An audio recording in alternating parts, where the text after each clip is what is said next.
is the date, and it's 3 minutes gone past 8 o'clock. I am Benga Fayon. Good morning. I'm Lola Meduteni. It goes without saying, in terms of letting you know how the program operates and runs, we have two segments that make up this. We have the issue of the day segment, and we have the other segment that comes up much more later called From the Pages. And for today's issue of the day, we'll be looking at about coups and attempted coups in Africa. Is there a leadership problem on the continent? Of course, you're aware of recent happenings in some parts of the continent, the likes of Chad, the likes of Mali, right? and Guinea. There was a foiled attempt in Sudan about Niger a week as ago. well, Niger, a foiled attempt. You know, so with all of these things, it makes for that interesting question to actually ask. And so that's what we're basing our conversation on this morning. As we speak, you could just head straight there to be a part of the conversation. The handle you just input into your search bar is at Splashfm 1067, at Splashfm 1067. Our WhatsApp line is also very available that you can drop your thoughts as the conversation progresses, and we'll get to engage you. The number is 0817 555 1067. How about we get started with the show of the day straight away?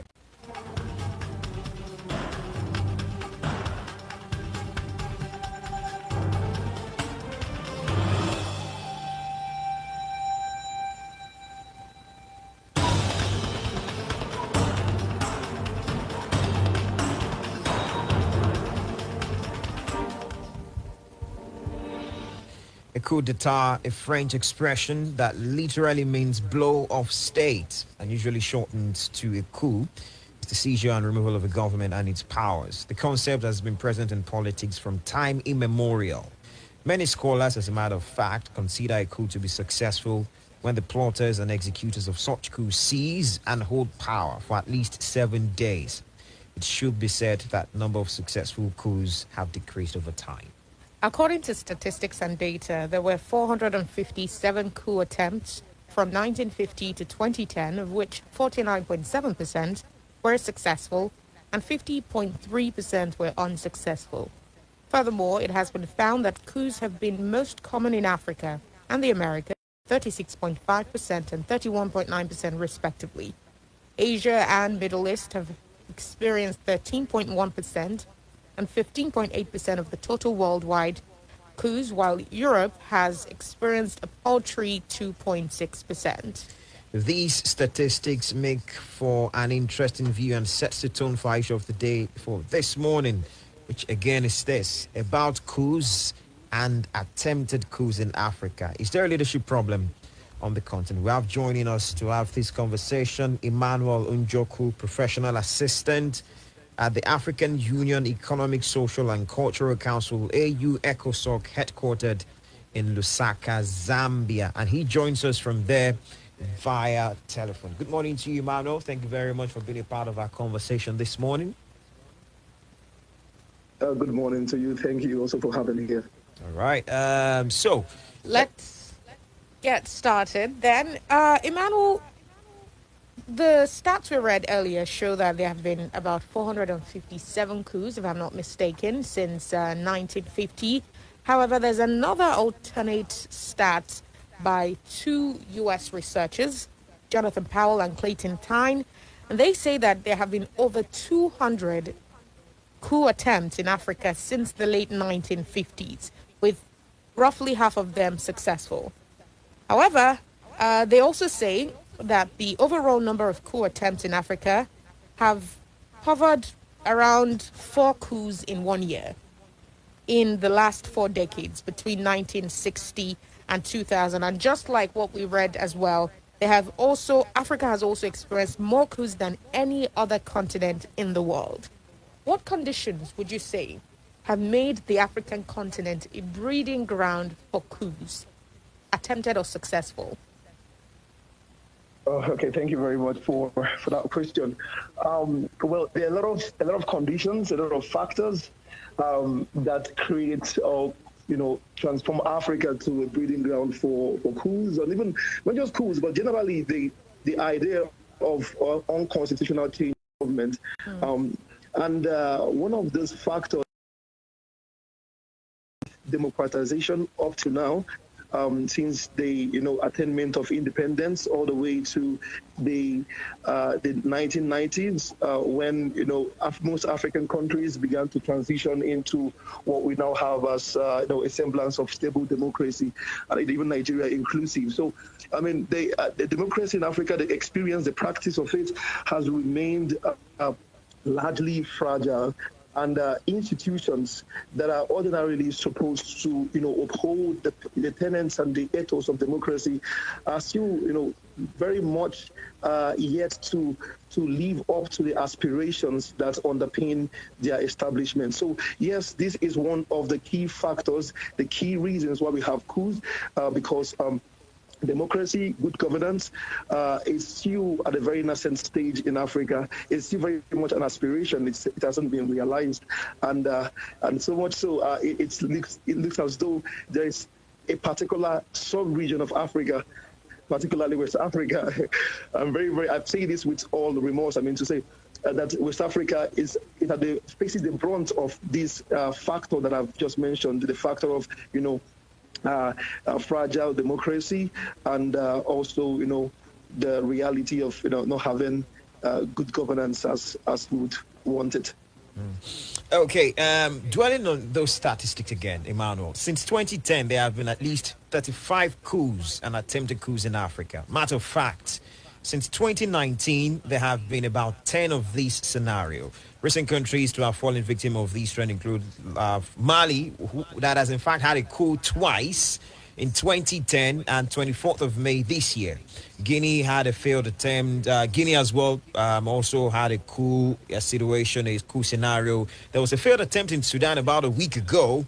My question in this regard is, how bothered is the AU in this regard? Thank you very much. I mean, I don't think there's any doubt or dispute as to the level of concern of the African Union vis-a-vis the reality or the incidence of unconstitutional change of government, and particularly coup, as we're discussing this morning. The African Union is very concerned. The African Union is very bothered.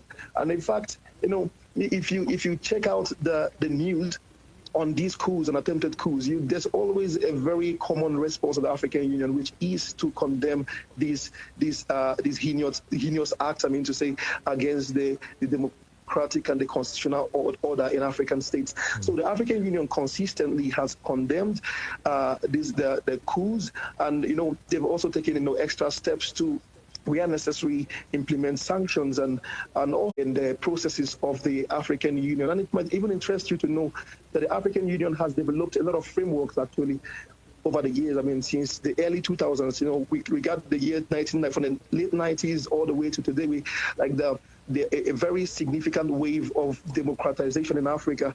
So since the 2000s, you can see that even at the national level and at the continental level in Africa, you could see a concerted move towards consolidating democracy in Africa. That is why we call it a very significant wave of democratization. And you can even tell that our precious Nigeria, transited into democratic rule in 1999. And this is also the same case with a lot of other African countries into real democracy from years of military rule. The African Union has committed itself consistently as well to develop frameworks, be it legal frameworks, documentary frameworks, or institutional frameworks, in terms of creating institutions that should, or that are mandated, I mean to say, to addressing the incidents of unconstitutional changes of government. And then these frameworks, I mean to say, they've been developed with a view to, as much as possible, prevent them from happening, discourage coup plotters from executing such heinous acts. And if you would ask me what the African Union has done so far, and what are these frameworks that I'm talking about, we have the very first framework that is dedicated to, creating a principled response of the African Union to unconstitutional changes of government, is the Lomé Declaration. Lomé, the capital of Togo. In the year 2000, I think, on the 12th of July 2000, the African Union, at the 36th ordinary session of the Assembly of Heads of states and government of the then OAU, the Organization of African Unity. Right. They reached an agreement because, I mean, this was a time when many African countries were transitioning into democracy. You want to have a framework that would sustain and uphold democracy moving forward. So the African Union, the organization, or the assembly, I mean to say, of heads of state and governments of the OAU came together and made the very popular Lomé Declaration. The full name of that document is the Lomé Declaration on the Framework for an OAU Response to Unconstitutional Changes of Government. And it's a very, very landmark response because that will mark the first time the African Union is coming together as a continental body to denounce the incidents of unconstitutional changes of government and also to commit itself in light of the new wave of democratization to now upholding democracy moving forward. And again, there's an instrument as well following the adoption or the publication of the Lomé Declaration that established the standard AU response in case of unconstitutional changes of government. The African Union developed what we call the Addis Ababa Charter. So, Addis Ababa, the capital of Ethiopia. So that was in the year 2007. The year 2007, African leaders also came together. Now within the structures of the new African Union, no longer the OAU. So they came together and adopted a landmark treaty called the African Charter on Democracy, Elections, and Governance. And this law is basically the African Union legal framework on matters of democracy. The African Union a normative framework on issues of democracy, issues of elections, and issues of governance in Africa. So basically, the document sets out what our democracy should look like, what elections in Africa should be like, and what good governance in Africa should be like. And it's also sad to say that many African states, so far I think there are about 30-something or 20-something states that have ratified this very, very important document that strengthens democracy within Africa. But there's still many African countries that are yet to ratify this very important document, principles of human rights and rule of law and good governance. And it even goes as far as condemning expressly and rejecting unconstitutional changes of government. And even particularly Article 30 of this Constitutive Act says that governments shall not come to power through unconstitutional means and shall not be allowed to participate in the event a government comes into power through unconstitutional means. So these are some express and overt response, institutional and legal response of the African Union to discourage as much as possible the occurrence of unconstitutional, particularly coups in Africa. Thank you very much. All right. This year, we've spoken about how generally in Africa, on the African continent, there is a penchant for coups. But this year has seen more coup attempts than has been seen in the last 2 decades. Despite this, statistics showing that there have been about 4 coups a year since 1960, in the last 2 decades, leading up to 2019, that number has dropped to around 2 coups in a year. And in 2020, there was just 1. However, this year, there was a thwarted coup attempt in March in Niger. In April, the Chadian leader, after his death, the military installed his son as interim president. But it's been labeled as a dynastic coup because he's leading a transitional military council.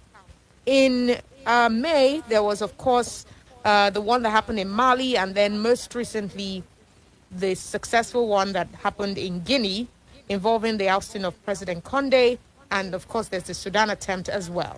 And so, this year alone, we've seen a higher number of coups, failed or successful, than what has been seen in the last 2 decades or even last year. What would you say explains this spike? I didn't get the last part. What did you say? What explains the spike? The spike in the number of coups that we've seen this year compared to the dropping, average of late. Yeah. So, it's very, very interesting to know that the various coups, I mean, the various most recent coups have different reasons. I mean, the coup plotters came up with different reasons, and it's very, very interesting as well, because I mean, you think it's the issue of term limits, and then some other guy comes up, like in the case of Mali, and it says, hey, the president reshuffled the government without the permission of without informing the military. So there are very different reasons why this happened. But I feel like the most denominator in this regard would be, number one, there's lack of, I believe there's lack of true commitment to constitutionalism. I feel like that is a very, very important factor, especially explaining the reason for the coup in Guinea. There's a lack of commitment to true constitutionalism and true democracy, because in the case of Guinea, for example, the president, although he used the National Assembly to extend his term beyond what the Constitution previously said, and if you look at the past coups, I mean, beyond these most recent ones, you'll see that many times coups have happened because one person decided to stay in office beyond his constitutional mandate.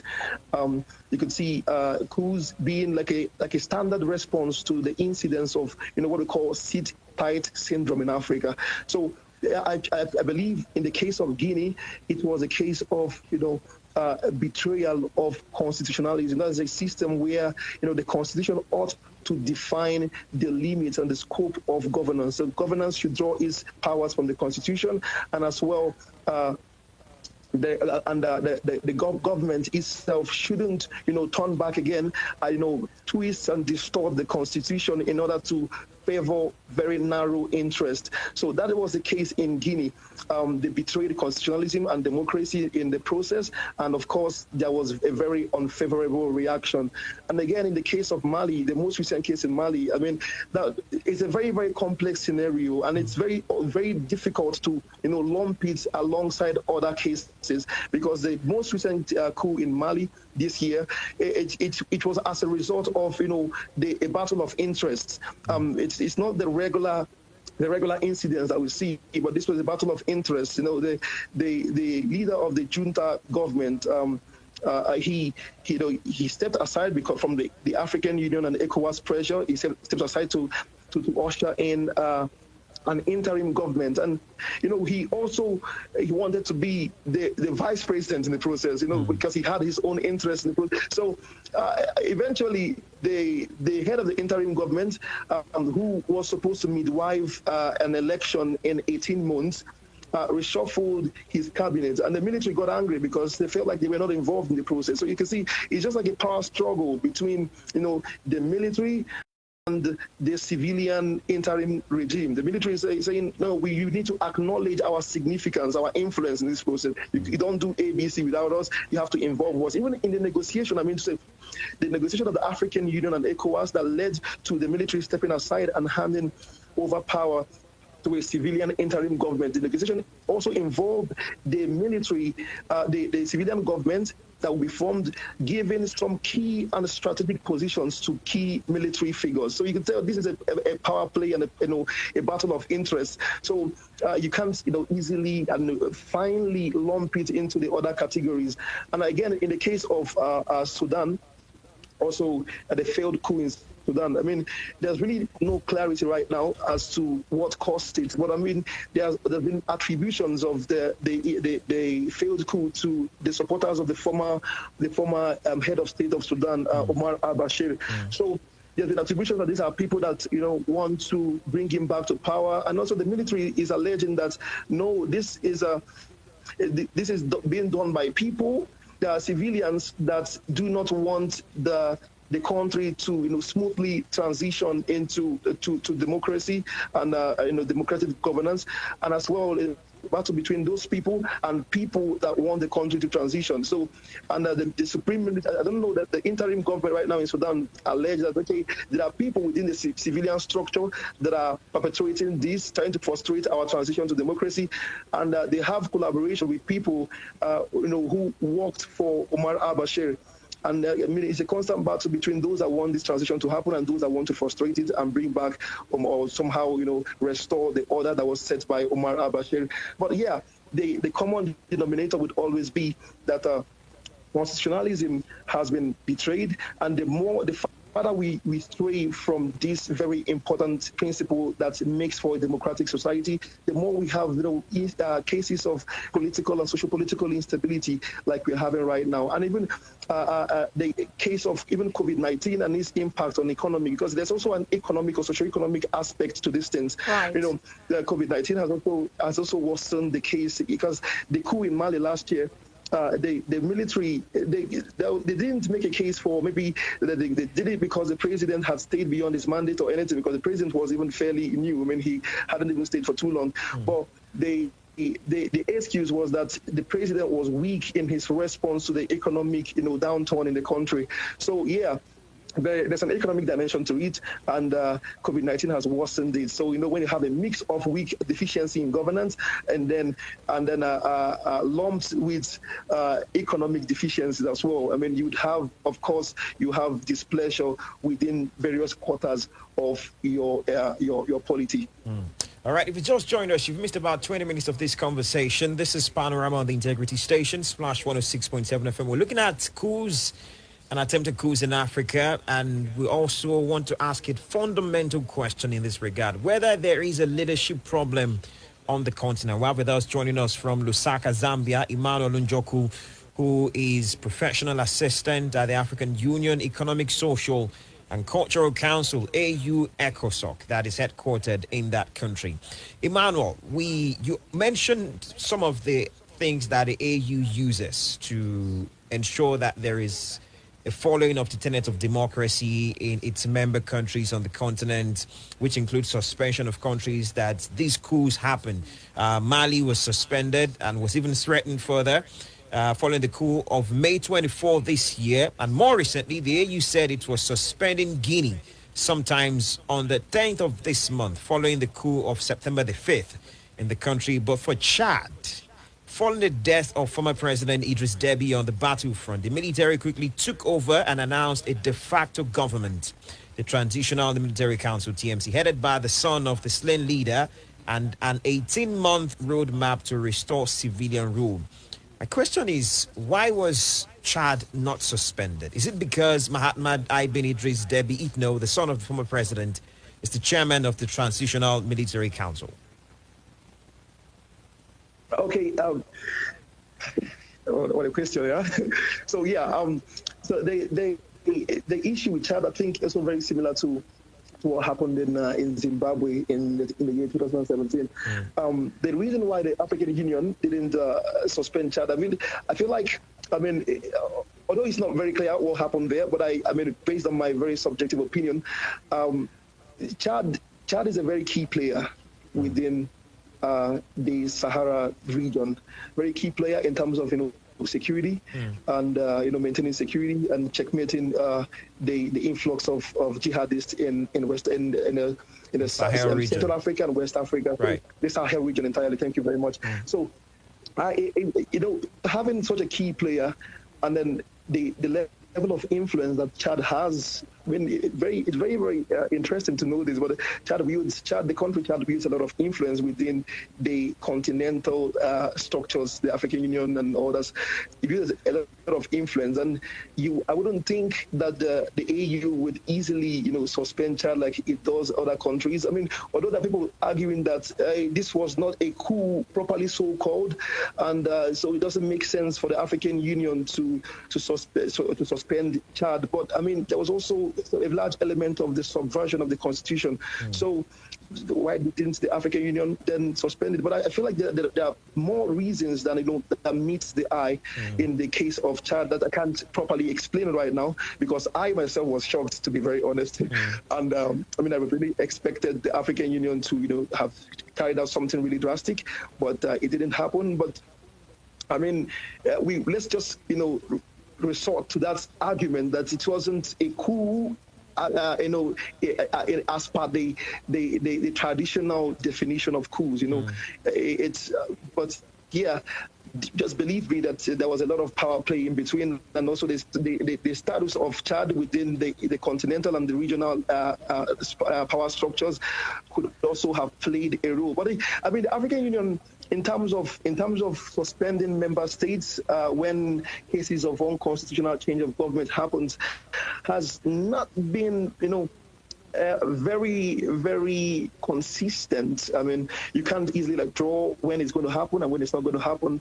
And it's understandable, because I believe that coup plotters are now becoming wise in Africa, like sadly speaking, are becoming wise. So they are now looking at the fact that, okay, if the law says ABC is coup, okay, we can actually perpetrate an unconstitutional change of government, but do it in a very different way from what is stipulated in these regional documents.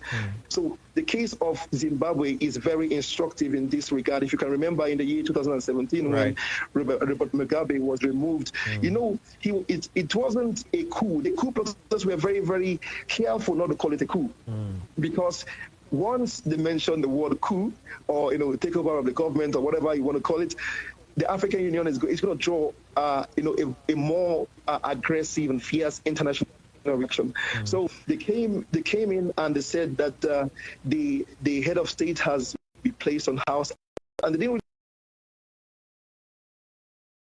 So the African Union wasn't in power now, but the coup plotters didn't say that they were house, and the coup plotters now went further to get him to voluntarily resign. You see, so it shouldn't be as though they forced him out of power. So in this case, they made a case that, okay, we didn't remove him from power, he resigned, and look at it logically, he has been in power for many, many years. Right. So it makes sense for him to resign. And I know they try to make a case also, like, this is a righteous cause. This is something that that would encourage, facilitate, promote the very democratic order that the international community wants to see in Zimbabwe. So yes, they didn't remove him outrightly like a traditional coup or would be, but they got him to resign voluntarily. So in this case, the African Union, sticking by the words and the letters of his documents talking about unconstitutional change of government, couldn't suspend Zimbabwe. And even when Mugabe resigned, quickly there were express commitments to conduct democratic elections. So the AU, the response in terms of suspension hasn't always been consistent, particularly when it has to do with cases or incidents of unconstitutional change of government that do not properly align with what we traditionally know as an unconstitutional change of government. Okay. Drop us a comment on WhatsApp or Facebook. WhatsApp is 0817 55 106 Splashfm. Look at coups in and whether it is a case of a leadership problem on the continent. And we have now I want to ask how other African countries can help to corral this pattern, this coup culture, so to speak, beyond strong condemnations. I mean, every time there's a coup, you see strong condemnations from African governments, the democratic ones, that is, such as Nigeria.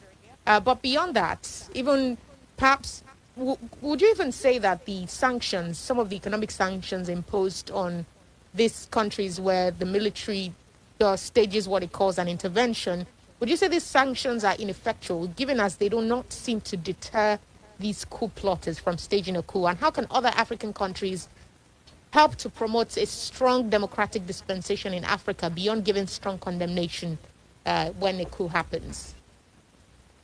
Okay, so, I feel like we need, first of all, to acknowledge that, coup is an internal cause within international law. It falls within the the scope of internal affairs in a country's in the running or the functioning of the country. Right. And there's very limited strategies and interventions to deter these things that the African Union can put in place because of the very nature of coups as matters of domestic nature. You get me now?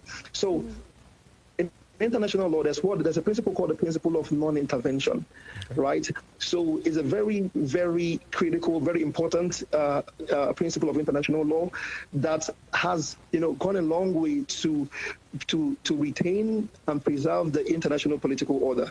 So the principle basically says that states should not intervene in the domestic affairs of other states. That is the general rule. And and it also makes sense because if you don't have such a principle or a doctrine in place, governing international relationships, you'd have cases where a country could just whimsically, wake up tomorrow and be like, oh, what is happening in this country? It doesn't go well with our national tenets. So let's go invade, let's intervene in their affairs, and then put in what we want. These things have happened in the 21st century, and we can see even from the case of Afghanistan how it has turned into an international debacle. But yes, there's a principle of non-intervention, and this principle also would naturally prevent the African Union from doing something really, really aggressive or really strong, to prevent the coup from happening. There's very little that we can do. We can set up, the African Union can set up the frameworks, the legal framework, the institutions to implement the frameworks, but it all boils down to domestic realities in the country. You get me? So where a country denies or betrays democracy, you naturally would expect some reaction, be it civil disobedience, be it coups to happen. African Union cannot stop that from happening. African Union can't say, okay, Mugabe, you've stayed for too long in power, let's step in and remove Mugabe, because itself would be a violation of the principle of non-intervention. So what can the African Union do? The only thing that you can do really is to step in after the fact. Now, that is what we call the principle of non-indifference.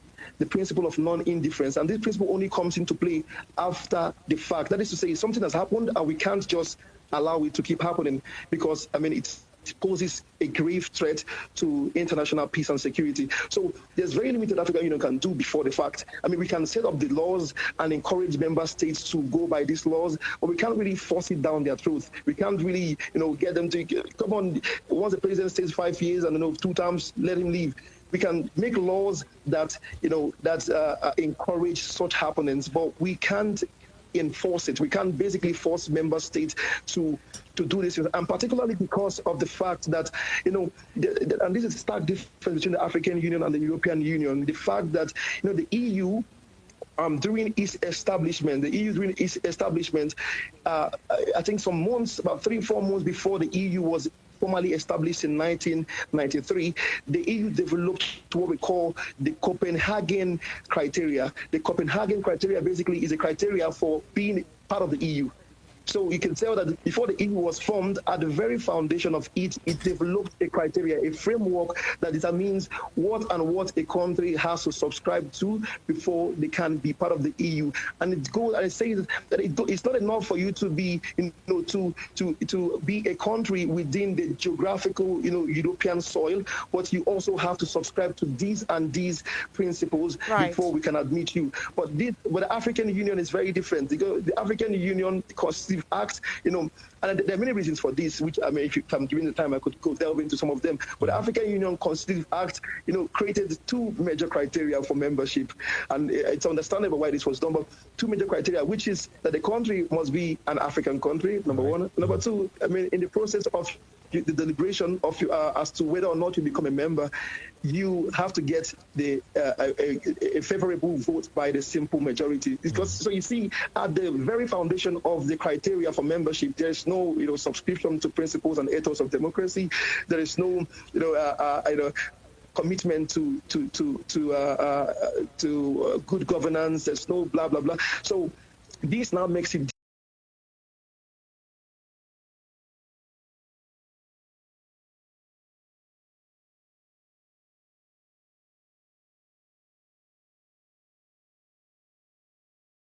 they can't admit Turkey because they have grave concerns along the lines of democracy and its commitment to good.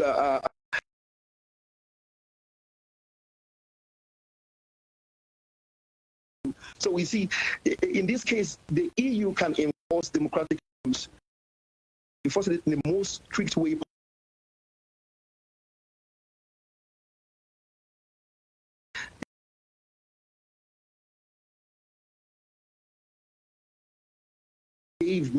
before they join. So it makes it really difficult.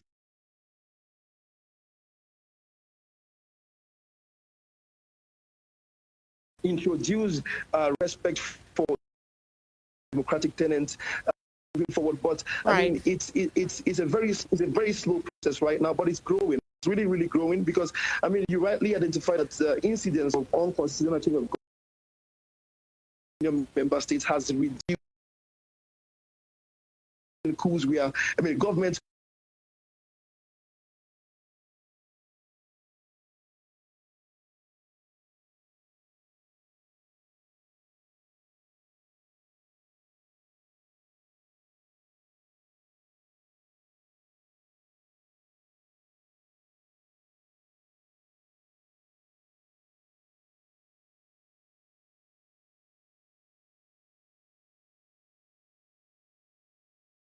administrative structure recognize something called the African Commission on Human Rights. Okay, let us also write ideals into governance. These were not even the case in 1960.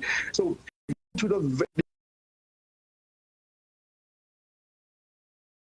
has yielded a lot of response, but you know, sadly, this positive outcome it's usually after the fact, after the coup has happened. But of course it has always been effective, because when you take away legitimacy from a government, when you take away continental participation, you take away that recognition, you basically take it function if it's even part of the requirement for statehood according to the Montevideo Convention from the UN level, because you need international recognition, you need the ability to conduct international relations. So the African Union suspending a country and its participation has had a very tremendous impact on the ability of or the resolve of coup plotters to quickly hand over power to a civilian government. Okay. Now, Emmanuel, there's a question from one of our listeners on WhatsApp that I'd like you to address in a minute or two. Can open phone lines and get reactions from people. But this question is from Surakat Abdul.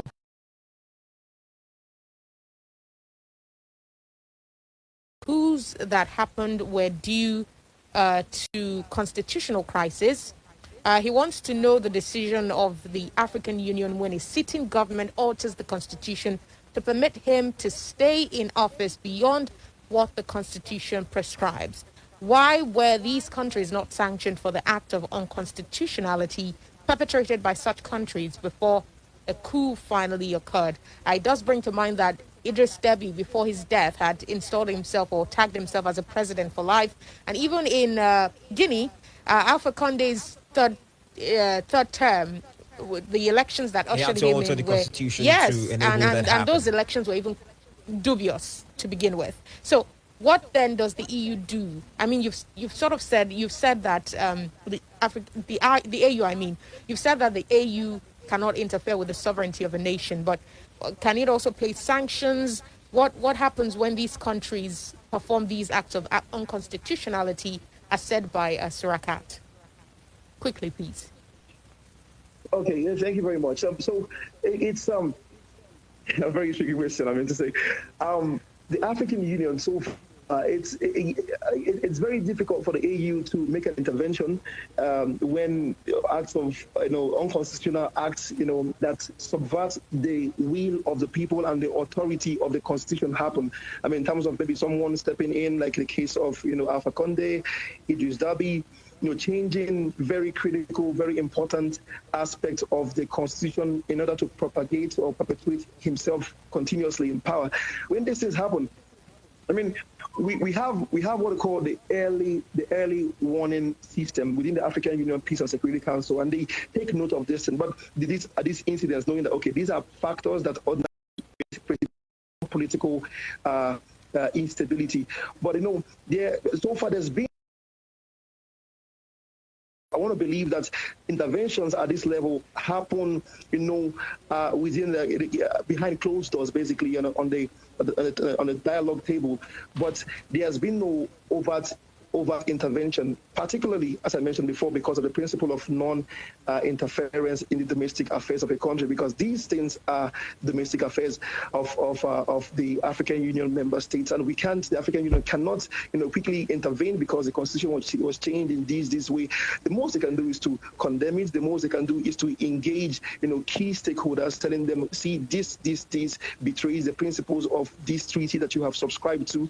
But really, the African Union cannot impose sanctions immediately just because the constitution was changed in this particular manner. And also, mind you, the way these constitutions are changed, they are changed in a very, very, subtle manner, in a way that you can't properly, apart from the fact that these things betray democracy, you can't really say it was done unconstitutionally, because these leaders try to carefully the instruments and the mechanisms of the state to do these things. So they don't do it in a way that is overtly wrong, where you say, oh, the National Assembly wasn't involved in the process. They get the National Assembly to do their bidding. So they have an argument before the international community that, hey, we didn't do this on our own. The National Assembly did it, and this represents the will, because naturally, the National Assembly should represent the opinion of the people. So when the president gets the National Assembly to do his bidding, they argue internationally that this is a representation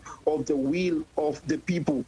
They want me to stay longer. They've seen that I'm good at what I'm doing, and they want to give me, right. Want to extend my mandate. We can't just step in and tell them, no, that is not what your people said, because it violates the sovereignty of this country. Okay. In fact, for us to intervene in that case, it is a violation.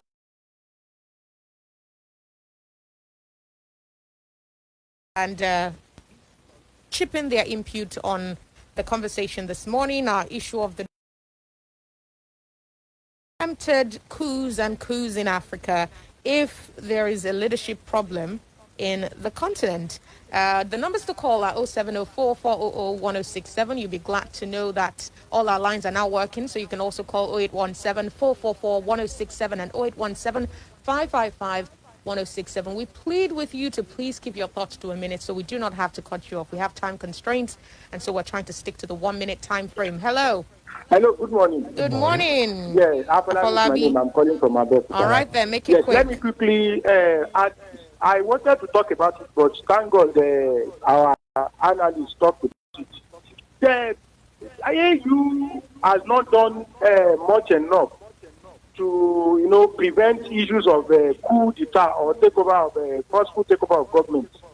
So, like I wanted to say it earlier, EU should have copied the way of the EU. EU should have copied the way of the EU. Now, if you just have a union that is not developmental, but just geographical, it will not work, and the case will always be the same. Now, in order to, go beyond my time, I want to ask Mr. EU is a developmental union in the way I'm seeing it, and I believe in the way many other people are seeing it. Then, now, don't you think forceful takeover of government we continue, we persist in this part of the world? Because if EU must admit any country without having a set standard, then we can't be talking of forceful takeover of government. It will always happen. All right, thank you, Afolabi. If EU didn't do the needful. All right, thank you very much. Much appreciated. We'll give Emmanuel maybe a minute or two to answer the questions if there are any others, but everyone else should please call in so that we can take all the comments in one swoop. You have a minute. The numbers are 0817-444-1067. Hello, good morning. Hello, good morning. Good morning. Yeah. What's your name? What's your name first? My name is DG from Abiola Way. All right, have a minute. Yeah. I just want to mention one thing, and that is, what happens in most countries. When we have institutions and people that operate that institutions don't abide by the rules and dictates. Now, constitution in most African countries is in shambles. Forget whether there is a coup. It's just a matter of remove the speck in your eye before you talk to people to remove speck in their eyes. You know, if in your own country you don't operate, you don't obey rule of laws, there is a human rights abuse. When you have Q, it's just the coup d'etat. It's just the higher level of impunity that we have in most countries in Africa.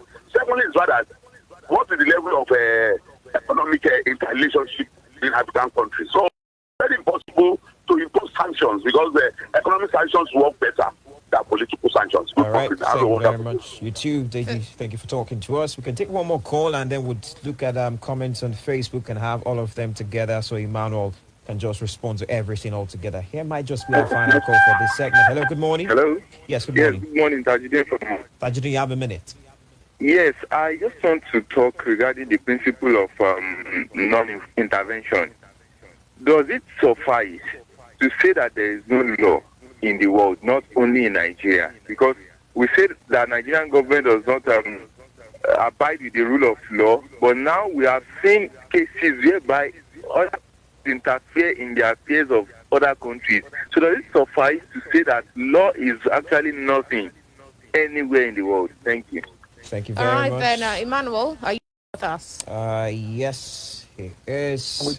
All right. Okay, Emmanuel, if you got the first and the last question that was just posed by Tajudeen. By Tajudeen and yes. What's his name now? Afolabi, the first caller, right. who said while the AU cannot adopt the EU's strategy, and yes, if you got those questions, did you get those two questions? Yeah. So first of all, I think Afolabi, I think.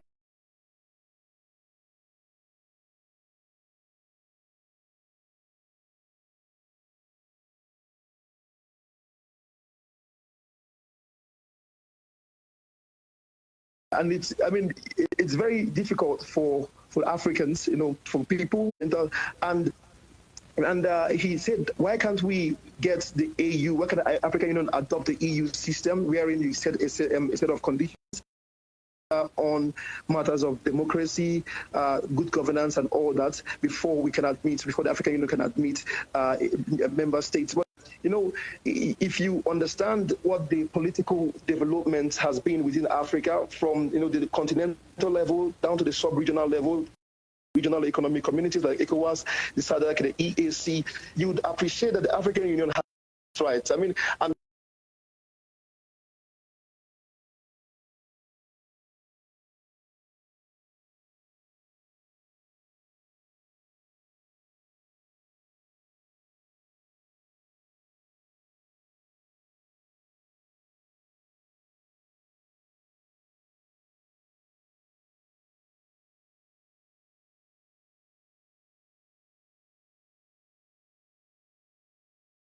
For membership, just because of what our experience has been for years.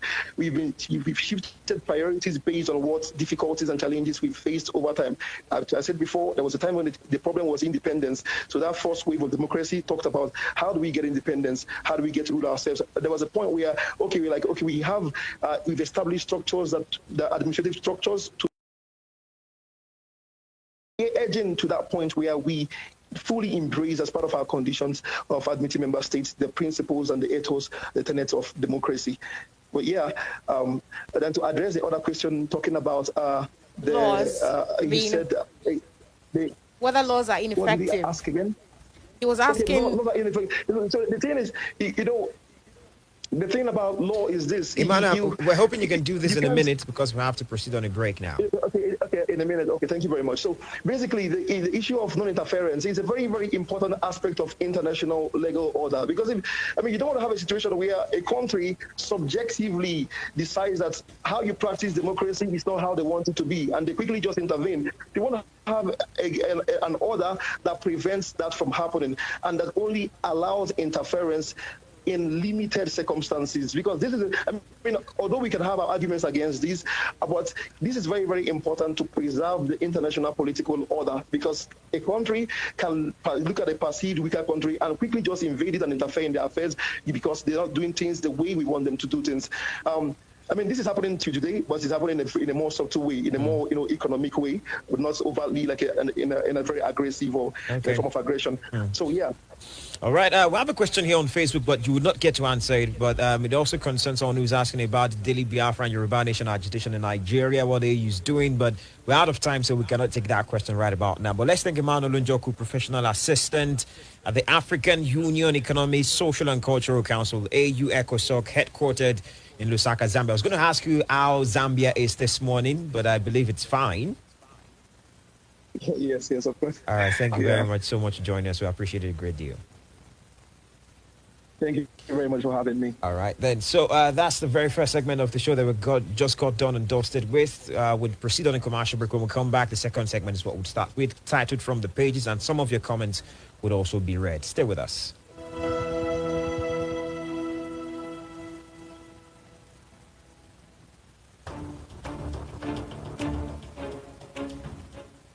Splashfm 106.7. ohun tí kò kúnni lójú ó ṣeé ṣe kó kúnni lẹ́nu níléeṣẹ́ àgbájọ homes and property Nigeria limited wọ́n ní àwọn ti ṣe tán báyìí láti sọlẹ̀ àwọn di ọ̀pọ̀ kọ́yọ̀kú fún gbogbo ènìyàn. ilé òṣèlè Gusi estate ti di 100,000 naira báyìí, ìkèrèkú ìdán 100,000 láìra plọ̀tì, bẹ́ẹ̀ sì ni ilẹ̀ randa náà ti di 100,000 naira. èyí tí wọ́n tún fún yín láǹfààní láti rí àwọn ohun èlò ìkọ́lé lówó tí kò ga jọra lọ. ẹ sì lè máa san díẹ̀ díẹ̀ títí ó fi parí ilé yín. ilé oko àpèsè ọ̀bádà ìdíẹ̀mẹ àti orílẹ̀ ìlúgùn bẹ́ẹ̀ bá ti ra plọ̀tì mẹ́ta ẹ ó gba ìdajì sí i lórí 30,000 per plot. tẹ́ bá sì ra éèkà kan ẹ ó gbódìdí ilẹ̀ kan sí i. ilé oko alábàtà pẹ̀lú òṣèlè náà bẹ́ẹ̀ bá ti ra plọ̀tì mẹ́ta lórí 40,000 naira ẹ láǹfààní láti gba ìdajì sí i. bó ti jẹ́ éèkà kan lẹ́ra ẹ gbódìdí plọ̀tì kan lé lórí 39 NTA road ọgbẹ́ Abẹ́òkúta 07044648338 07044648338 ìparí oṣù kẹsàn-án láǹfààní yóò pè ẹ̀sùn tẹ́lẹ̀tẹ́lẹ̀ ní ìdìbò. Adédìrú Àṣàbí ni orúkọ mi. Èmi ni àkọ́bí ọmọ fún ìdílé Adélọ́rọ̀.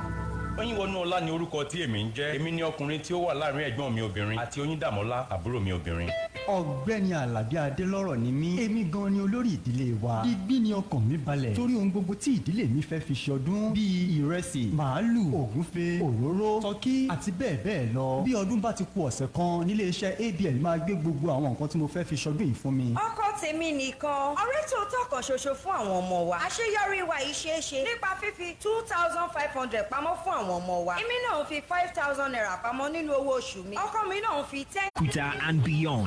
Are you ready? On Wednesday, October the 6th, 2021, Splash 106.7 FM, in collaboration with IAS Unique Homes and Properties, presents Jesse Fiesta 2021.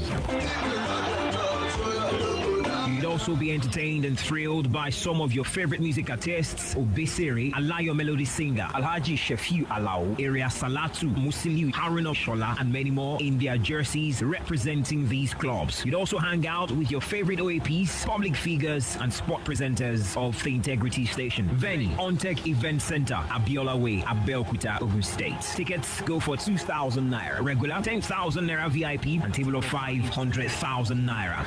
For more details, please call 0802 631 6804. Jesse Fiesta 2021. Come rep your football club in the jersey of your football club. Football is here again. Football is here again. Everybody loves it. La la la la la. You sef don catch the footco fever. Who no like better thing? Where I go shop for my needs, still get correct food and hang out with my G's under one roof to celebrate the opening of Foodco Abeokuta at Akinolugbade Social Center, 8th of October. Foodco they give us deals where sweet and belle. Spend 10,000 naira and get 1,000 naira meal free. Plus free arcade center ticket, Ogbonge Sun fresh bread, and 1 liter Coke at 499 naira 99 kobo. Milo for 50 gram refill at 959 naira 99 kobo. 3 crowns evaporated milk 160 gram at 189 naira 99 kobo. Indomie onion chicken flavor 70 gram. Binaton sandwich toaster ST 801 9,999 naira 99 kobo. Dewu blender DBL 819 10,999 naira 99 kobo. No forget, na the 8th of October, Foodco go land for Abeokuta for Akinolugbade Social Center. Promo runs 8th October to 17th October 2021. Terms and conditions apply. ẹ tẹ́tí sí ìkéde pàtàkì yìí ǹjẹ́ ìwọ náà ti gbọ́ nípa àǹfààní èmi ni rí kan lọ́jọ́ òmìnira tí iléeṣẹ́ IAS Unique Homes and Properties gbé kalẹ̀ iléeṣẹ́ IAS Unique Homes ń fi àsìkò yìí ké sí ìwọ náà láti wá pẹ̀lú àwọn olóríire tí a fi ọjọ́ kìíní oṣù kẹwàá ọdún yìí tó jẹ́ ọjọ́ òmìnira fi sàmì sí nǹkan rere tó ṣe tọ́ka sí òjò ṣeéṣe fún ìwọ náà láti rí ó kéré tán 5,000 naira mú wá sí iléeṣẹ́ IAS lọ́jọ́ òmìnira gangan níbi àǹfààní èmi ni rí kan lọ́jọ́ òmìnira torí a kì í rí fún talẹ́ méje má jẹ́ kí àǹfààní aláìlẹ́gbẹ́ yìí kọjá rẹ o tètè wá fi 5,000 naira péré sàmì sí ìbẹ̀rẹ̀ ọ̀tun tó ṣe é tọ́ka sí nípa lílo owó yìí láti fi bẹ̀rẹ̀ sí ra ilẹ̀ nílé iṣẹ́ IAS ọjọ́ kìíní oṣù kẹwàá ni àǹfààní yìí máa wáyé o kàn sí ilé iṣẹ́ IAS tó bá súnmọ́ jùlọ tàbí kó o pe ẹ̀rọ ìbánisọ̀rọ̀ yìí 09033773189. Splash FM 106.7.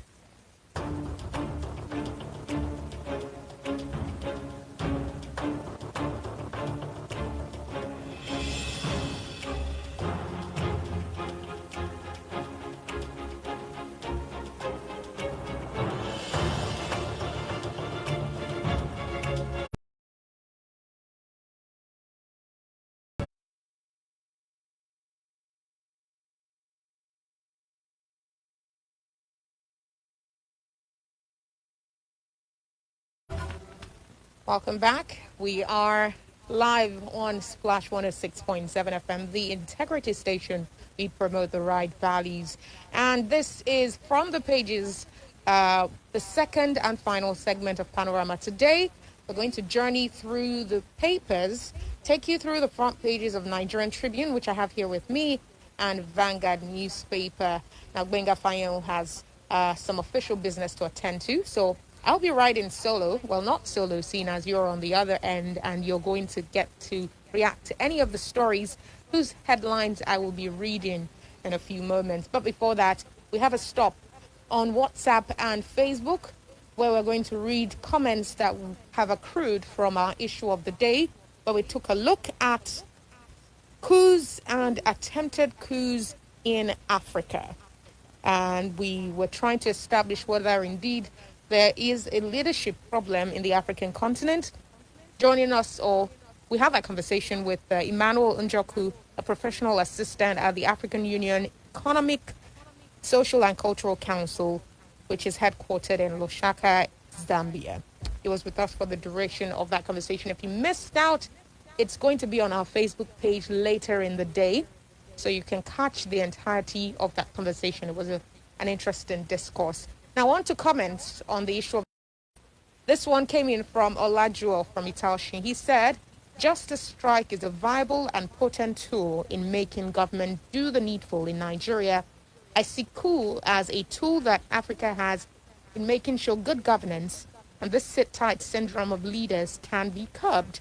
But my question to your guest is, what methods will he canvass for removing leaders who came into power democratically but decide to perpetuate themselves in power through constitutional manipulation? It's a valid question, similar to the one posed by Surakat Abiodun. But while I cannot answer for our guest, from what he says, you can surmise that whatever measures the AU has in addressing coups have to be they have to not interfere with the sovereignty of a country. And so while, yes, it can place sanctions, there's very little it can do that will not alter a country's sovereignty, So that's what I was able to glean from what he has said. Not to mention, he also mentioned that these alterations, even though they are dubious, the coup plotters, or those who ratify the constitution to extend their stay in power, they usually do so through the, in quotes, constitutional means, going through the National Assembly. They manipulate the National Assembly into agreeing to a third term, into agreeing to ratify the constitution to allow them to stay in power indefinitely. And that's a little hard to argue with, given that the National Assembly is supposed to be an instrument of democracy. So I hope that maybe offers some answers to your question. Kehinde Gabriel from Babiokota says, coup in Africa is fundamental and deep-rooted. That is what I think the AU should focus more about. Democracy is a strange style of government on the continent. African leaders' views about governance is quite different from other continents. African leaders see themselves as rulers rather than seeing themselves as servants to the people. Perfectly wrong. The violation of human rights and disobedience to rule of law, amongst others, by our government at various levels show our mentality, ensure a vehicle for good governance and a way to sort of dislodge those who hold on to power, to dislodge the sit-tight syndrome. And while, yes, you often see coups being preceded by a leader who has chosen to stay in power indefinitely, or perhaps financial mismanagement by the civilian government. But how many of these cases do the coup plotters who intervene, the military who intervene, how many cases do they make life better for the citizens after they intervene? Most times what happens is you are swapping one evil for another. So the military that intervenes then also refuses to hand over power to another government, and they do not seem to manage the economy any better than their civilian predecessors. So, that may imply that there's not much of a difference, or there aren't the light at the end of the tunnel when it comes to saving the people. From Facebook, we have this comment from Akorede Camille Adebayo, who says he wants to ask our guest if it's possible to stop coups in Africa or the political system that allows it. Our guest is no longer with us, and Fatumbi Taiwo's message, I believe, has already been taken. It was posed to the guest as a question. This final comment that just dropped on WhatsApp is from Ademoyu from Onikolobo. He says, the colonial masters have a great contribution to many problems Africans are facing today, ranging from wrong amalgamation to disunite Africans in order to benefit from our resources. To solve these problems, African leaders should believe in themselves and their countries. Gaddafi has said a lot. African leaders believe in power rather than work to use power. Thank you for your comment. And now we head straight to Vanguard newspaper, where the big story is hard knocks for northern governors over stand on VAT and power shift. The Middle Belt Forum alleges that the northern governors are seeking to break up Nigeria, as they also add that the Middle Belt people are not a part of the North, and the Supreme Court should resolve the VAT tussle. Afenifere, northern governors not sincere. Ohaneze, Nigeria collapsing under North's rule. Pandef, they are hypocrites. Adegboruwa, they are not properly guided. While I support northern governors to teach South a lesson, is said by Omokri, Olawepo Hashim says VAT should not be a North versus South war. Experts differ on VAT collection by state. That's a huge accompaniment of riders to that story. 8 feared killed in Shiite shooting in Abuja. Revenue allocation formula outdated. That's according to Ogbaja Miller. On attacks on security agents, Sanwo-Olu orders CP to fish out culprits. Banks intensify competition for deposits, raise interest rates by 140%. National Assembly laments poor state of roads as Senate demands 300 billion naira emergency intervention fund. Strike. Johesi to shut down hospitals over the weekend. On a Papa gridlock, reps probe persistent congestions in nation's ports. While congestion worsens as 6,000 unclaimed containers clog port spaces. That's according to the Port Authority, NPA.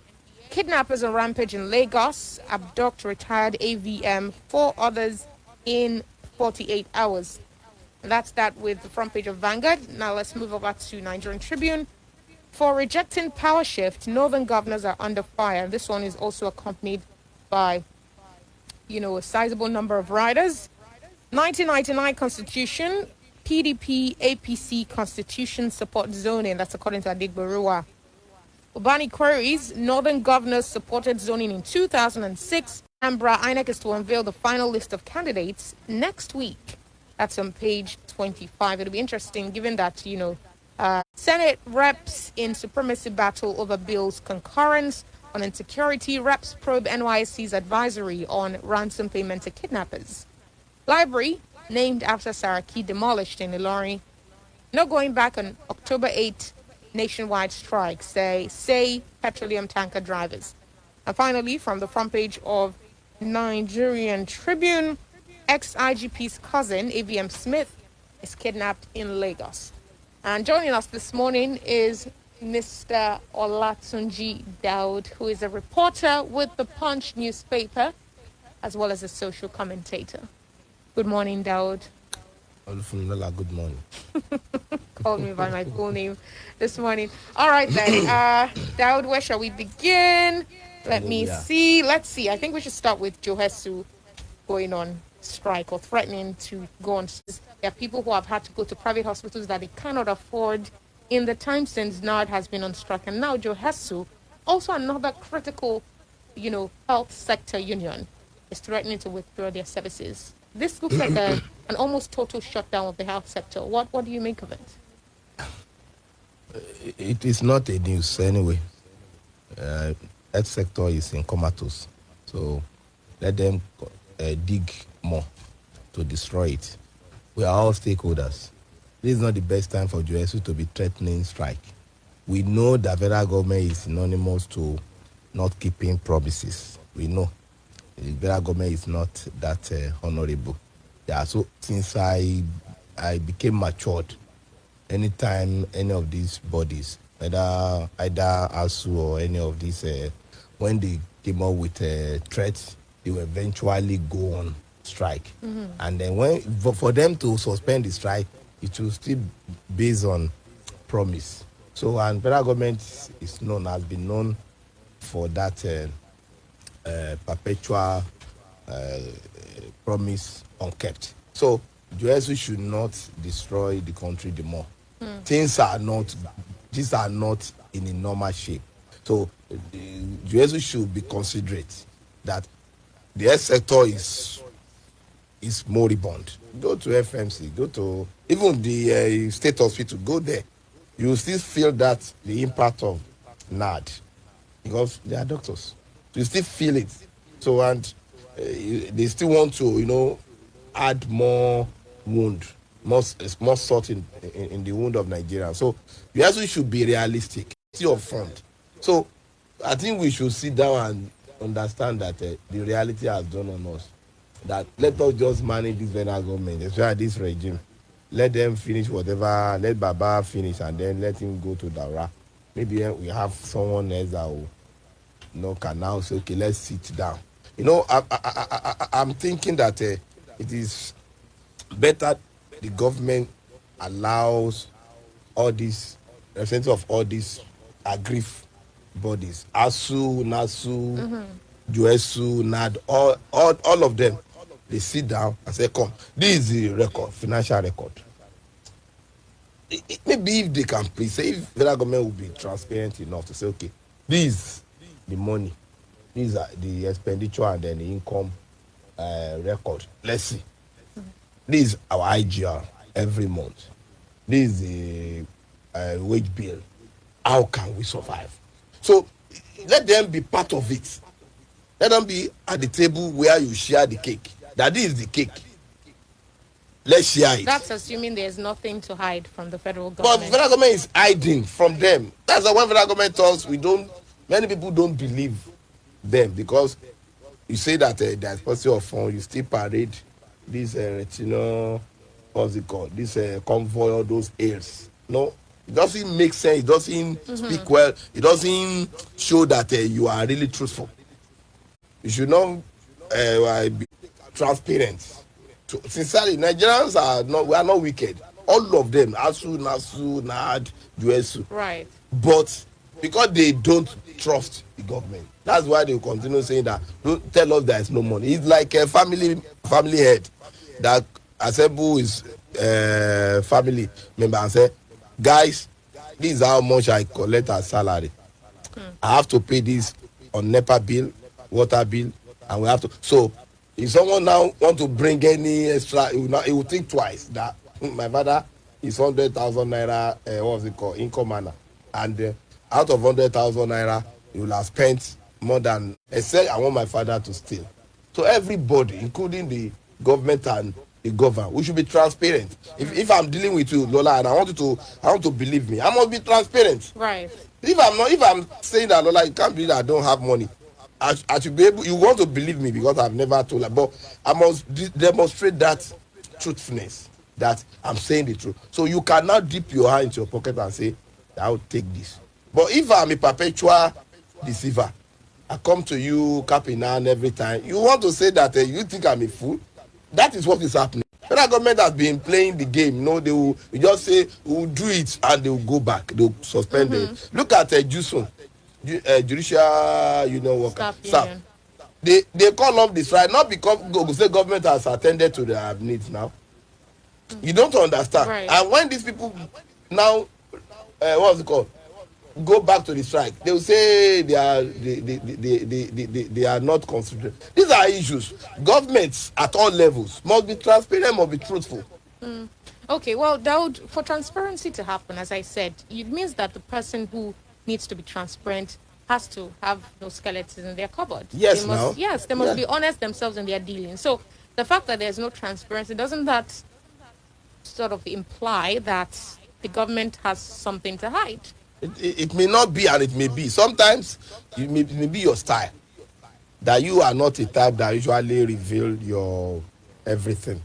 You may not have anything to hide, but you just don't like everybody knowing everything about you. Okay. So it may be the style of this government, and it may have like, you want to look at President Muhammadu Buhari as someone we knew before he became president.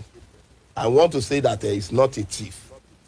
You don't understand now that he did not steal our money. So because of that, he has nothing to hide.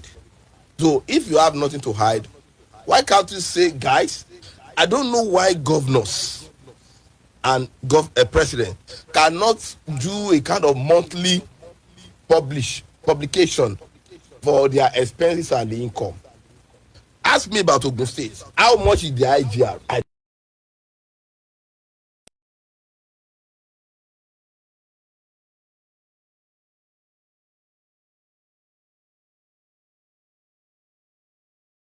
Remember the number of information. Right. They will not. So if you don't have something to hide, what is this? It's a public fund. This is IGR. We realize 9 billion naira every month. This is the wage bill. We spend 8 billion naira every month. The remaining 1 billion naira will be used for capital project. Simple. People will like you.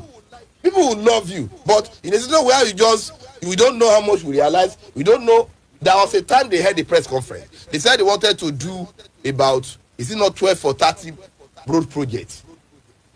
Early this year, if I'm not mistaken. We asked them, how much will it cost? You can't believe that they didn't tell us. They did not tell us. I can't understand it. We asked them that come. You said you wanted to do this project. You must have budgeted for this 12 project or 30 road project, it will cost 1 trillion naira. Out of this 1 trillion naira, you can only afford 1/4 of it. That is transparency, for God's sake. But when you now take government as your personal estate, that you can only tell the people of Ogun State or Nigeria what you wish to tell them, that is wrong. Okay. Because it is our resources. We must know. We elected either the president or the governor. We elected them to help us to administer our resources. That mentality should be re-echoed to our politicians. That don't just say that you are our leaders. And then the NBC others, they roll out some statistics for us to. But if you want to base your write-up or your argument on some of these things, you may be deceived. So they'll say that they come. You still need to see for clarification. There was a time DMO, I think 3 months ago, was I think naira. What was it called? He overshot the. He said the current government is not truthful. Who do we believe? So these are issues. Okay, now before we move on from this issue of strikes and most recently Joe Jesus' threat to go on strike, there seems to be a collective acceptance of the lack of honor from your admonishments to Johesu that this isn't the right time to go on strike, that they know the way the government is. It now seems to put pressure on the unions, prevailing on the unions' humanity. But then how will this force the government if the unions are constantly understanding of the federal government? How can you be understanding of the fact that government always never honors its agreement? And then how will we get the government to correct this behavior, this pattern, if the unions are always understanding? Because that's what you see when they postpone the strikes anyway. Yes. They'll strike, they'll postpone it, and the postponement usually is based on a trust that the government would do it eventually, which they don't, and then the unions go back on strike. So how can we correct government if we're always being understanding of this, their penchant for lying? We can only correct this government when we have our government, when we have our real and genuine representatives as the government, sincerely. You see, you observe the body language of this government. It doesn't care. Look at the number, I think almost 60 days now, or over 60 days that the National Association of Resident Doctors have embarked on strike. The government will be talking. And because it's not affected. In Gige, if you want to do anything about his health, does he care? He will go to private hospital. Our president will go abroad. So you're saying we should wait for 2023 when we're changing power? Well, that's why I'm saying that. You see, for us to get this thing right, we should strive hard to ensure that our genuine representatives are elected. That is when they will listen to us. These people are investors. They have invested in the election. They have paid us, they've paid, even including the media. They've paid off almost everyone. So once they were elected and then they were sworn in, they will be seeing us as people that they render services to them and have received their either wage bill or their salary. So we don't usually have that moral right. They give us money until we eradicate that culture of collecting money from politicians. That will now say, we can say, Edu, we elected you, we have not seen you. Senator Amosu, we elected you, we have not seen your impact. But we can we say that? Right. Because during electioneering, that is why if you don't have money, you can't embark on it. There are a lot of, when they go to any ward, they will give Bale, they will give youth leader, they will give the bouncer, they will give the band, they will give and so you think they bought their complicity? That's their business, man. All right, Daud, let's not linger too long on that story. And women. Women are also part of politicians. So that I will not say only men. Women are also part of the troubles. Okay, just as an aside, on a related note, since we are talking about reneging on one's promises, the petroleum strike, the chairman of the Lagos State chapter of NUPENG stated that this was not the first time the union has been calling the attention of government to the deplorable roads across the country, adding that the decision to go on strike was unanimously arrived at by all stakeholders, pointing out that the proposed strike is not only about tanker drivers, but also the safety of members of the public and motorists, and that the issues at hand were hinged upon the deplorable federal roads across the country, petroleum trucks, safety valves, and abuse of tonnage capacity by all marketers and transporters. The members of the union had earlier embarked on a nationwide strike on March 27, 2021, but they had to shelve the action after assurances by the government that the issues would be addressed. However, 7 months after, the issues have remained unresolved and unattended to by the federal government. So yet again, another broken promise. And another threat. Another broken promise. Well, October 8th is still a few days off, so hopefully I'll just advise Nupeng and all the other people, Pengasan, to not embark on any strike. If they embark on any strike, they will be what's it called, inflicting suffering, hardship on Nigeria. Not the government is your target. So how will you now say you want government to attend to your needs? You now inflict at the newspapers and bringing you the headlines as well as going in a little in detail about some of them. We've I've taken a number of headlines so far this morning, and Daud has just recently given some analysis on the story of Johasu threatening to embark on strike beginning tomorrow. Now let's move over now to page 5 of Nigerian Tribune, where the House of Representatives on Tuesday unveiled plans to investigate the authorities of National Youth Service Corps (NYSC) over the alleged advice for payment of ransom to kidnappers by 7 corps members. It says here that the resolution was passed sequel to the adoption of a motion on the need to investigate the alleged insertion of the advice for payment of ransom into the NYSC pamphlets containing security trips. The NYSC in the pamphlet said corps members, when traveling on high-risk roads such as Abuja, Kaduna, Abuja, Lokoja, Okene, or Aba, Port Harcourt roads, then alert your family members, friends, and colleagues in order to have someone on hand to pay off the ransom that could be demanded. It also warned the 7 corps members not to travel with communication gadgets like laptops, iPad, handsets, and other electronic facilities that you stored personal information such as finances, net worth, investment, and business dealings, as kidnappers will charge according to your worth. Well, I remember when that picture did circulate, I read somewhere, or I saw it somewhere in passing, the NYC dissociating itself from that, but it did look legitimate. But now the reps are trying to investigate the source of that advice. If you delete it, there is another way to...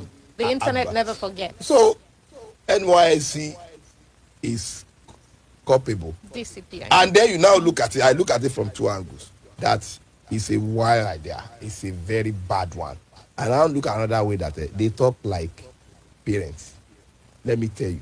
That is why all these team police are saying that when your family member is kidnapped, don't pay ransom. They are joking. No family will allow his member to be in the den of what was it called, kidnappers, and then because police, in fact, in some cases, some family members told us that they were even advised by some policemen, not the command, that please cooperate with them. In fact, I heard an audio clip of a suspected kidnapper talking to a family of his victim that if you kill this woman, we lose nothing. But Daud, what level of shame have we descended to that? And a government agency, you know, as you said, there's the reality and then there's the ideal. The ideal is don't pay ransom to kidnappers because it would encourage the ransom payment. Kidnappers, it will embolden them to continually demand ransom. Yes. But there's the reality that you love your family member, your relative, and you want their lives to be secured, so you pay the ransom. However, that is a decision that is often reached by the families of those involved. Yes. Not should the government agency that is responsible for securing it's not responsible for security. NYC is not responsible, but the government itself is responsible for the security they have of lives known that persons. the government is incapacitated. Of the government Lola, I'm saying, do we have no shame? Because it implies that there is no longer with. You see, you are talking about Nigeria of 10 years ago. The NYC. Nothing is absurd to you because I say I look at it from 2 ways.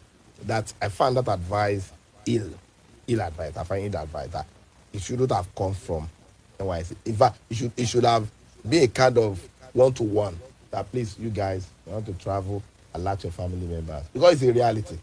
Sincerely, should they be admitting because they know that they know that in this Nigeria. Wait, I'm saying that they know that in this Nigeria, when someone is kidnapped, it boomeranged. You think they made it official? It boomeranged.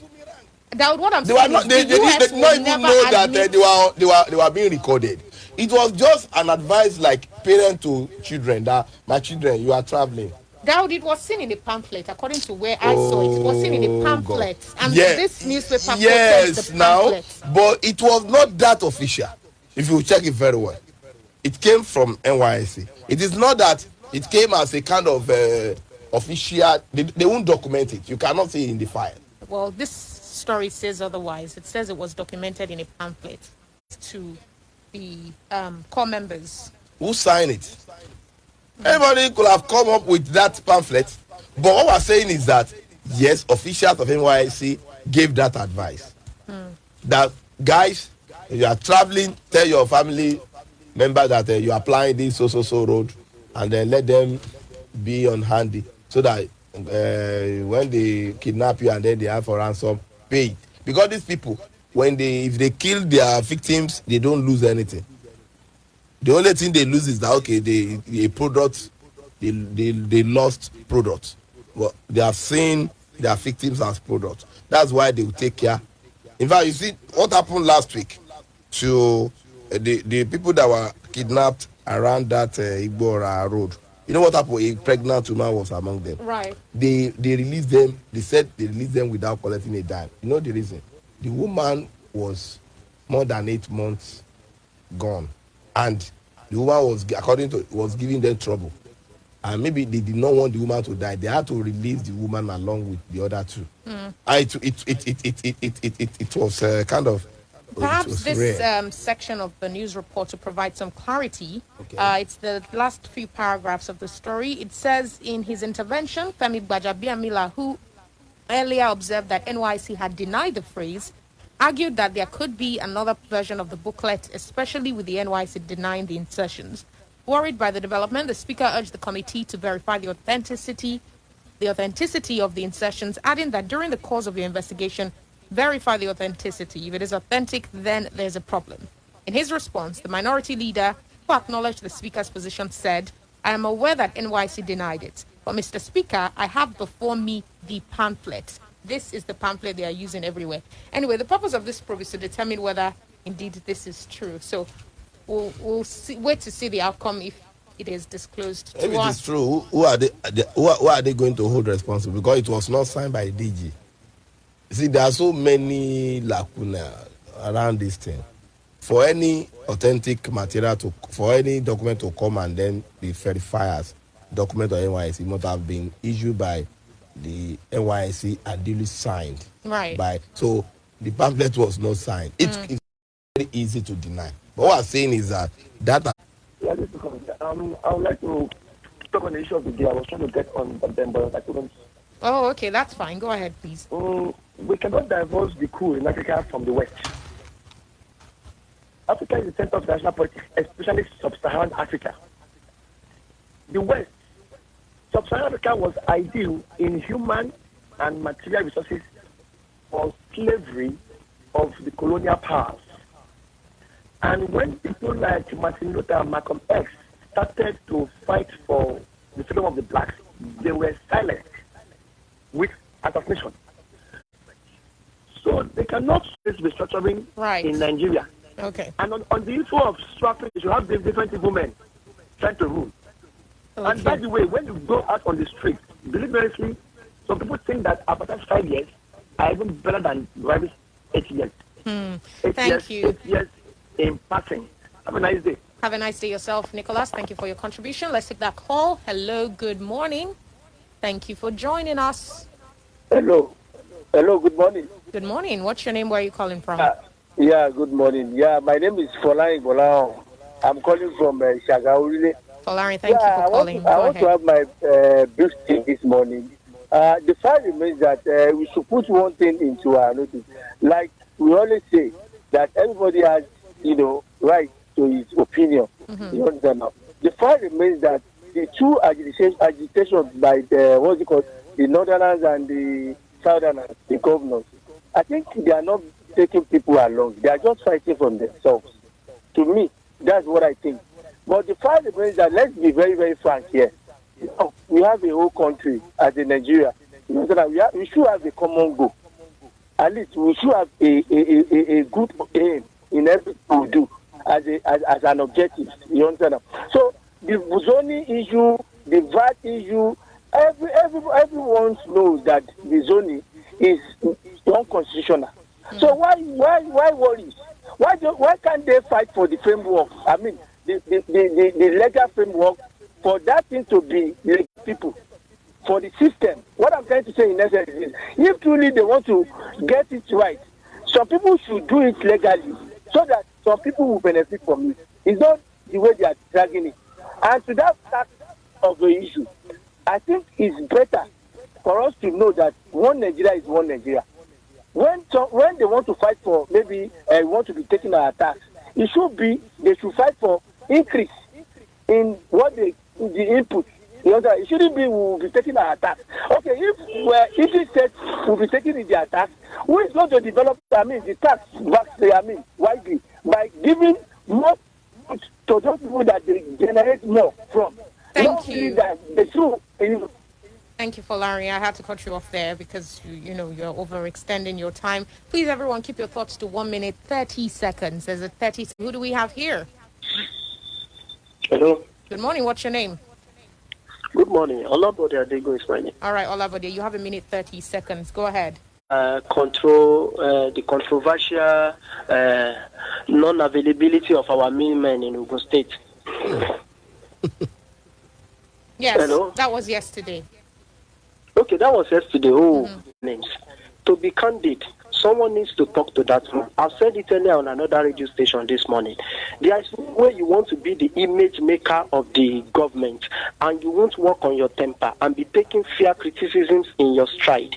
So, and there is no way your qualification or credentials, no matter how towering it may be, they will be of no use if you want to. If all you just want, is to be doing, wearing the badge of ego and vehemently repelling all valid criticisms.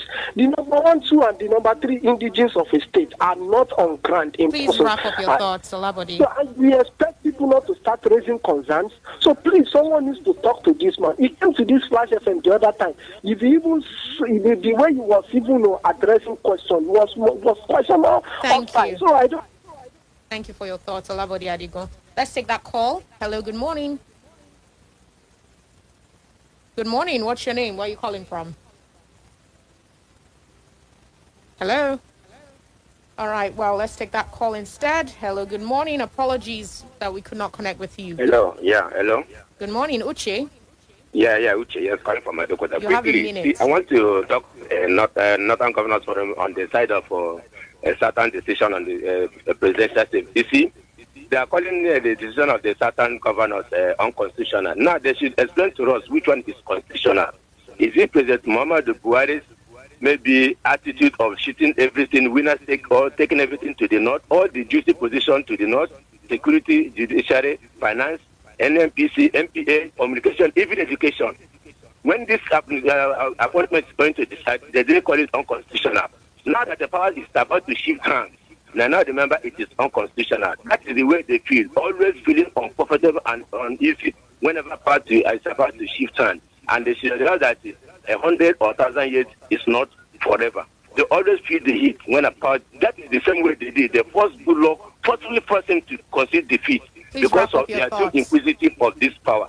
I feel at this point in time, they should know that nothing has come to stay and nothing is forever. Thank you, Uche, for your contribution. All right, everyone, that's for our newspaper review segment of the show. Today on WhatsApp, we have this comment from Nicholas, who says there was a reason Pope Pius X1, okay, that's, I think that's 12, the 12th, began the de-Italianization of the Vatican, a reason Sepp Blatter allowed Africa to host the World Cup. The next president of this country should not come from the north, however competent. It is, however, unfortunate that the south of Nigeria is not prepared. Akorede Camille says, is it not the time to revisit the usefulness and impactfulness of the youth in the country? This program has outlived its usefulness. Thank you, Akorede Camille and Nicholas, for your thoughts on WhatsApp. And thank you to everyone who called in who would have liked to share more, but unfortunately, due to our time constraints, you couldn't. But you can do that tomorrow when you join us again by 8 for yet again another engaging edition of Panorama. Thank you, Daud Olatunji, for joining us this morning. Yeah, thank you, Lola.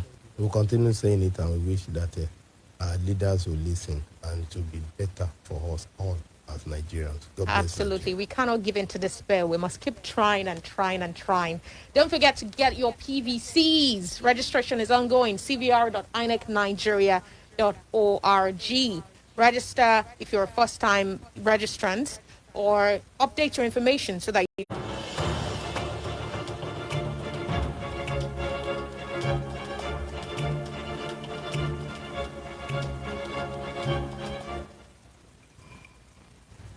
dare touch that dial. It's Splash, your integrity station.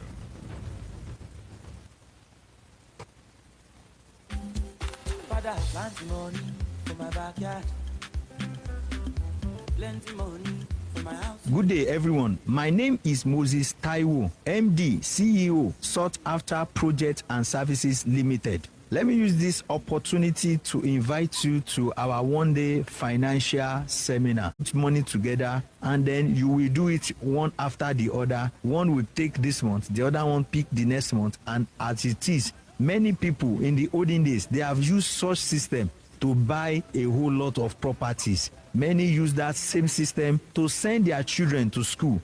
I was talking with a pilot last week, and he told me that his parents, they do a job to send him to school of pilot. And this is a system that has been in operation since that we can even not even remember when it is. So we'll be taking you on OPM. How do you use OPM as a financial plan tool to come out of your financial crisis? We'll be taking you on how to do that. Then we'll also be taking you on another practical class that we call Making Financial Decision. It's a practical class. How do you make financial decision? When the ships are down, it's left to you. Nobody will help you to plan your life if you don't plan it yourself. You are the one that will plan and direct your life by yourself. So how do you make financial plan? There are many things that you want to buy, and there are many things that you want. There are many things that you need. How do you reconcile with all this? So we'll be taking you on a practical class. So I want you to put down this number. It's 0906 556 9956. It's 0906 556 9956. That is the number you will use to register with. Just send us your name and phone number, then we will get back to you. Register with that number. The place that we are having this seminar is at Sweet Sensation Okelewo in Abeokuta here. We are having it on the 2nd of October. You know, 1st October is a Friday, while the 2nd is on Saturday. So 2nd of October is a Saturday, 10 a.m. at Sweet Sensation Hall, Okelewo, Abeokuta. Don't forget, you have to register with this number. It's 0906 556 9956. Please don't call. Just send us SMS, or you can send us a WhatsApp SMS on that line. It's 0906 to show you how you can be financially free. Nigeria is celebrating our own freedom. How do you prepare to celebrate your own freedom? Let me ask you, how do you want your will to be read?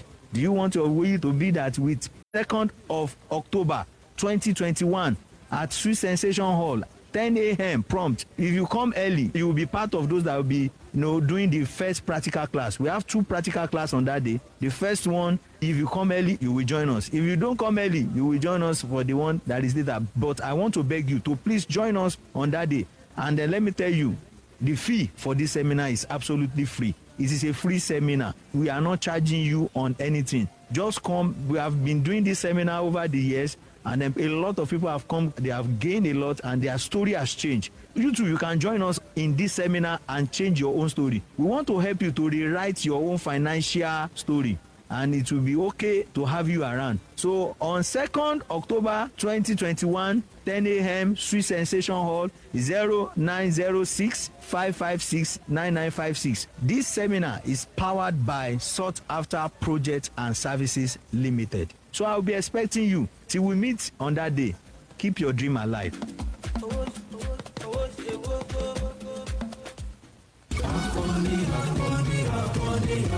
àlàáfíà lóògùn ọ̀rọ̀ ọ̀pọ̀lọpọ̀ ló ní ìṣòro kan tàbí èkejì nínú ara oríṣiríṣi egbògi láti lò àmọ́ tí kò sí ìyàtọ̀ bẹ́ẹ̀ sì ni ọ̀pọ̀ ti jẹ nǹkan tó dùn lápọ̀jù èyí tó fa àkọlùkọgbà nínú ara lójú lọ́kọ̀lẹ́wòrán ti rùn egbògi tá a pè rẹ̀ rè Sharpman Bitter egbògi tí wọ́n fi omi ṣe èyí tọkùnrin àtobìnrin lè lò Sharpman Bitter ṣetán tí yóò já gbogbo jẹ̀gẹ̀jẹ̀gẹ̀ ara dànù lọ́gán lára bá yá yágíyágí Sharpman Bitter kànàkànà máa já tòun pẹ̀lú àgbékalẹ̀ iléeṣẹ́ olúwalúọpẹ́ tradu medical center NAFDAC fòǹtẹ̀lù omi pọ́nbélé ni wọ́n fi ṣe ẹ̀dá Sharpman Bitter wò lónìí láti kó lọ́pọ̀ yanturu ẹ lọ sí shop 33 ìsàlẹ̀gbẹ̀ shopping mall àti Gimlat complex Shalom hospital wọ́n sì wá alágbàtà káàkiri Nàìjíríà 081 081-7002-6620 081-7002-6620 Sharpman Peter Olúwa ló lọ pẹ́ Trado Medical Center ló ń ṣe é. Ẹ tẹ́tí sí ìkéde pàtàkì yìí. Ṣé oníṣẹ́ ọwọ́ ni ọ́, oníṣòwò àbí òṣìṣẹ́ ìjọba? Ìjẹ́ ó mọ̀ ọ́ láti jẹ́ àgbẹ̀ olóhùn ọ̀sìn tàbí olóhùn ọ̀gbìn tí ó fẹ́ ṣe iṣẹ́ náà láṣejèrè rẹpẹtẹ. Ilé-iṣẹ́ First January Agro Investment Limited ó pè ọ́ síbi ìdánilẹ́kọ̀ọ́ tó kún fún ọ̀nà tí o lè gbà láti ṣe iṣẹ́ àgbẹ̀ tí wàá sì máa jẹ èrè rẹpẹtẹ. Níbi ìdánilẹ́kọ̀ọ́ yìí, àwọn àgbẹ̀ tí wọ́n ti ní ìrírí nídìí iṣẹ́ àgbẹ̀ á túbọ̀ fi ọ̀nà hàn wá nípa bí a ṣe lè ṣe àgbẹ̀ láṣejèrè, ibi tí a máa ta èrè oko wa sí lówó gọbọi. Àwọn oníṣẹ́ ọdún tí wọ́n bá yín ṣiṣẹ́ oko láìsí wàhálà àti onírúurú àǹfààní tí kò ṣeé fowó rà la máa gbádùn níbi ìdánilẹ́kọ̀ọ́ yìí. Gbogbo ẹni tó bá ti gba fọ́ọ̀mù ó wù mí láti ra ilẹ̀ oko yín nílé iṣẹ́ First January Agro Investment Limited ló máa jẹ̀gbádùn ìdánilẹ́kọ̀ọ́ ọlọ́jọ́ kan yìí lọ́fẹ̀ẹ́. Ọjọ́ Wednesday ọjọ́ kẹfà oṣù kẹwàá ni ìdánilẹ́kọ̀ọ́ yìí máa bẹ̀rẹ̀ ní aago 10 àárọ̀. Láti kópa ẹ pè nọ́mbà yìí 08165646535 08165646535. Pati máa gbọ́ o, pati máa gbọ́, ngbọ̀ngbọ̀n náà ń gbọ̀ngbọ̀n, nsọ́nsọ́ náà ń sọ́nsọ́, aláyọ̀ sìngà ló ń pèdè, pàṣẹ lónìí àlọ́mọ́. Gbogbo ẹ̀yin fáǹsì Alhaji Sefiu àti Máìlì látàrí alálùmọ́lẹ̀ láti wà ní Máìlì ó ti lé 40 years lẹ́sìn táwọn kì í ṣe Máìlì o, ìṣe ṣẹ̀ṣẹ̀ ló ti ṣe lórúkọ. Ronaldo reclaims his stage. Wọ́n máa yí kọ́ máa fojú di wa. Ó ga ọ ẹ̀yin tèmi ẹ ṣáà mọ̀ Liverpool lèmi náà never walk alone. MC Murphy àmì dárin o Liverpool on top àjọmọ̀ wà ń bẹ̀ ni. Opportunity ni fún fúbọ́là tó bá rí gò tí kì í sọ góònù. Ẹ tèmi ẹ ṣáà mọ̀ Arsenal lọ́mọ ẹ̀dìyẹ tí òkú sí lè jàgbàdo ẹ ṣáà mọ̀ ẹ má sùn o. Organize ẹ pàdé mi Alhaji Splashfm Àkàngbé Ontech ní gbọ̀ngàn ẹ gangan ẹ ṣáà mọ̀ àwọn Splash FM náà ṣàgbàtẹ̀rù ẹ. Láti wọlé síbẹ̀ 2,000 naira nífẹ̀ẹ́ nìkankan ìjókòó ọlọ́lá 10,000 naira table on 5 100,000 naira àgbékalẹ̀ Splash FM Abẹ́òkúta àti iléeṣẹ́ IAS Unique Homes.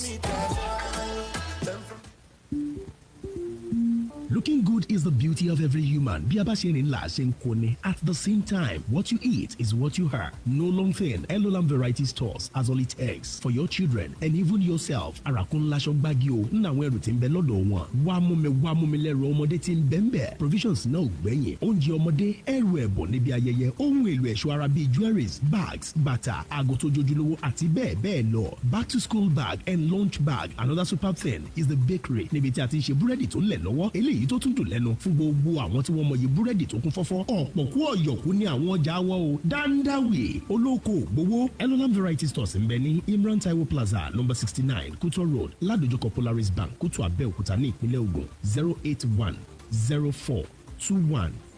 08104215077 tàbí 09033569142. Elolam Variety Store, one stop shop.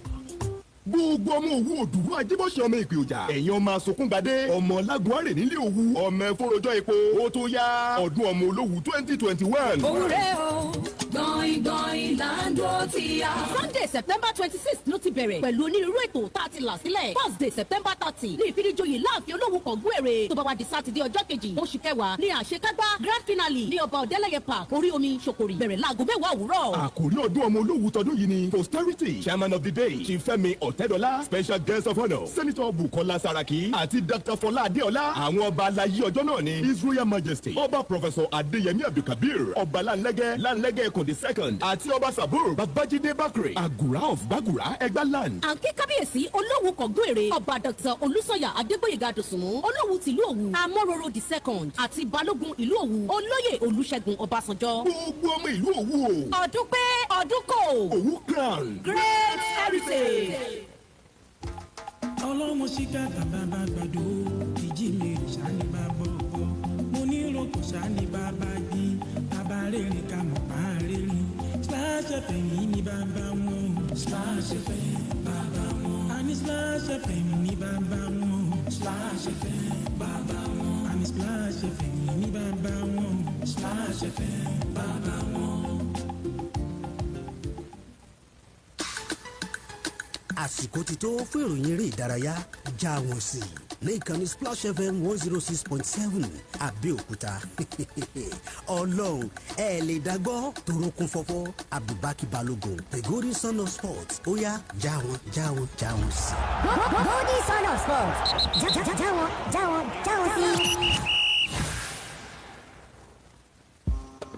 Ilé bẹ́ẹ̀. Ṣé àgbẹ̀ ni mo ní kó má gbé kúrò níbẹ̀? Jẹ́ kó wà bẹ́ẹ̀. Sílẹ̀ sí Splash FM yẹn náà. Ilé bẹ́ẹ̀. Ìròyìn eré ìdárayá táyé ń gbọ́ tún ti dé o. Jẹ́ kó wà bẹ́ẹ̀. Abdulbaki jáwọ́ sí. Ilé bẹ́ẹ̀ kó wà bẹ́ẹ̀. Jáwọ́ sí la fẹ́ máa gbọ́. Ilé bẹ́ẹ̀ máa gbé kúrò. Splash FM Abẹ́òkúta. Wọ́n ní sí sọ sẹ́kù ní o. Dádì àmọ́ mi jẹ́ máa gbọ́. Ilé bẹ́ẹ̀ máa gbé kúrò. Brọ́dà sísè jẹ́ máa gbọ́. Ìròyìn eré ìdárayá. Lọ́dún tí gbọ́ngbọ́n ń kọ́ sí. Jáwọ́ sí ṣálẹ̀ tẹ́lu Abdulbaki Balogun. Monday to Friday. Ìròyìn eré ìdárayá. Lọ́gbọ́n ní gbogbo àgbáyé. Dádì àmọ́ mi brọ́dà sísè mo sọ pé ẹ jájọ gbọ́. Èmi Glory ọmọ Bishop mo sọ.